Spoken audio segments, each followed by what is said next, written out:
This is that was a map of the dotted line in Google Maps between Western Sahara and Morocco. So I tried to think about the borders mapping or mapping can't yet reach. I was not willing to take a political position on that scenario. And that was an image of OpenStreetMap, which is the very map of the world. So, I mean, really, you get the sense that there are these vast zones that are not mapped, or that are mapped only by expensive means. I think there's an increasing need to get to those areas. There are kind of two types of mapping as I see it now. There's this mapping that we're used to, like downtown Manhattan, where you can see what the traffic is, how high each building is. And then there are areas that about a quarter of the world population lives in that doesn't have regular roads, that it changes week to week, month to month. It's very difficult to map this. And I think the methods that are this pretty fantastic method of looking, how high are the buildings by the shadows, But I think that there's this need for participatory mapping, including people who actually live in those places in the process of mapping.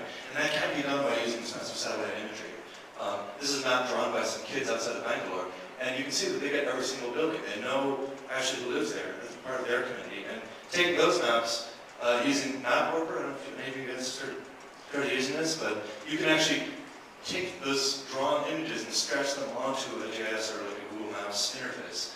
And so I took that idea and I bought some weather balloons and some kites, and I've been going around with these and taking pictures from above with a kite, with the idea that communities, or especially kids in these areas, could get involved in mapping themselves and being part of that process and actually getting to determine the geographies themselves as, and if they want, handing the data off to organizations, aid organizations, or just using it for themselves, giving to their families or community planners, things like that, very grassroots. The nice thing about these kinds of images is that you can see yourself in every picture. It's not like there's some satellite that's way away and you don't know why you're being mapped, or you probably don't even know if you're being photographed. But actually you can see that little dot out at the line is me wearing a fluorescent yellow jacket. There's this very explicit connection from you to the camera. And what you do with these is you can also rectify them and combine them into traditional kind of like KML or GIS layers, so that they are useful, in a kind of to people used to those technologies. But I think that the process is really important of actually being part of making the map.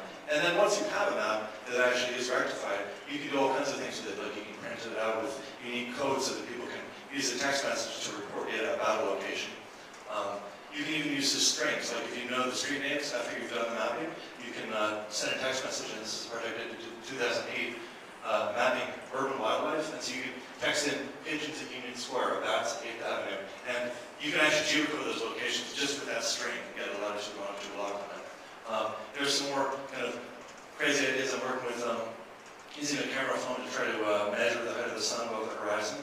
The hardest part about celestial navigation, just for me, is doing the math, and of course the phones and servers and stuff can do that for you. So if you can get the reading, then you can do it. So I'm also working with some paper auctions and things like that I'd love to talk to you about.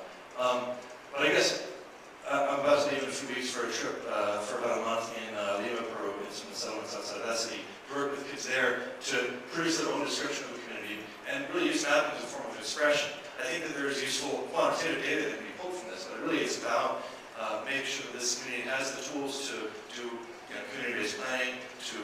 In this example, they're trying to get rights to the land, actually land ownership and deeds, and taking it from that kind of satellite view to a very kind of on-the-ground approach.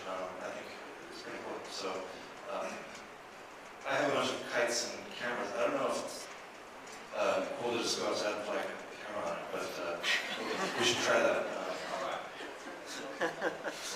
Oh yeah, and I'm documenting everything on wikidatagrassrootsmapping.org, which is just getting going.